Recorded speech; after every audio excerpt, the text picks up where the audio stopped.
Hi, my name is Jerry MacArthur, and today we're going to talk about what is the safest eFoil. We're going to talk about things like what are the safety features you should look for in an eFoil, what are the different types of eFoil and how they affect safety, and what are the things you can do while learning the eFoil to make it safe for yourself.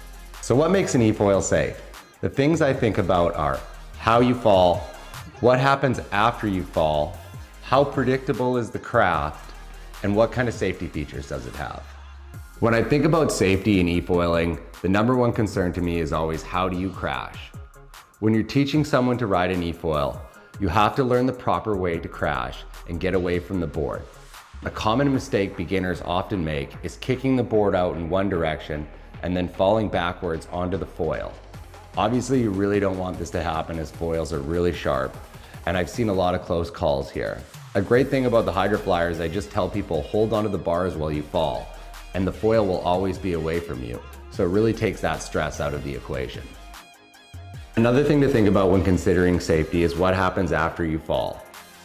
Are there systems in the board that prevent runaways or false throttle inputs? Do you have an open propeller that you could be falling on? Things like safety leashes on the Hydroflyer make sure a brake is deployed and the craft stops as soon as possible. Another thing to consider is you want to have a well-built platform.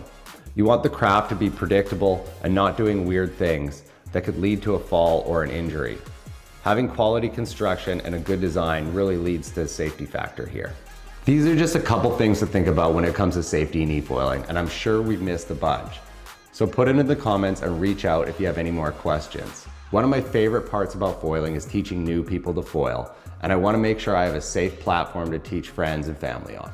So what are the different types of eFoils and how do they relate to safety?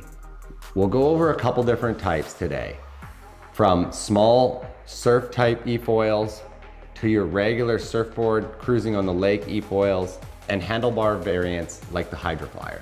So the first category of small surf style eFoils. These craft are extremely maneuverable and fun, but feature small boards so they lack stability, often have an unguarded prop, and are very difficult to ride.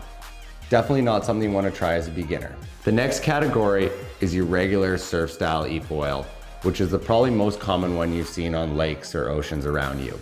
These feature a wider platform so they're easier to get started on, but the learning curve can still be quite steep. And like we touched on earlier, learning to fall on these is very important so you don't fall onto or in front of the foil. Now this isn't the end of the world. Most people take a lesson, learn how to fall, and get past this point. When I first started making eFoils, I was making the regular surfboard style ones and was having a lot of fun on it. But I was always nervous to put friends and family on it, as I've seen these sketchy falls where people fall in front of the board or get hit by the foil. When I originally made the Hydroflyer with the handlebars, it was for myself as I wanted to go faster and do jumps. But something I learned is I could put everyone else on it and they saw it as more approachable because they could start standing up.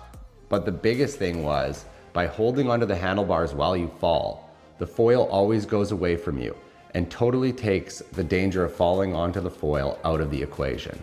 With the Hydroflyer, you're getting what I truly believe is the safest eFoil on the market, due to the fact of how you crash, safety features like a safety tether that puts an emergency brake on and stops it right away. Not only do I believe the Hydroflyer is the safest eFoil, I also think it's the most fun. The extra stability, control, and design allows you to push past what you could normally do on an eFoil. I originally made this to be like riding a mountain bike on the waves. Something you could do jumps on, charge full speed, and hard turns.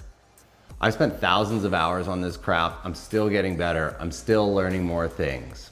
Back when I was building regular surfboard style eFoils, I felt like I plateaued and I couldn't go past a certain place. With the Hydroflyer, I'm still finding new ways to push my limits and new ways to get better.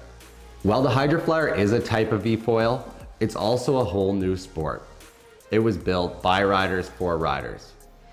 We've got young guns, professional athletes doing Supermans on the Hydroflyer, and we've got 55-year-olds like Vasco in Australia riding it in overhead surf. This is just the beginning of a whole new sport, and there's room to put your name on it and push the limits and show us what can be done. Before you head out in the water, make sure you've got your safety checklist done. Maybe a good wetsuit, a personal flotation device like a life jacket, a helmet, and you've let someone know where you're going. Hey guys, thanks for watching. Let us know if there's anything else we should go over, and feel free to reach out with any more questions. Don't forget to subscribe, and see you on the next one.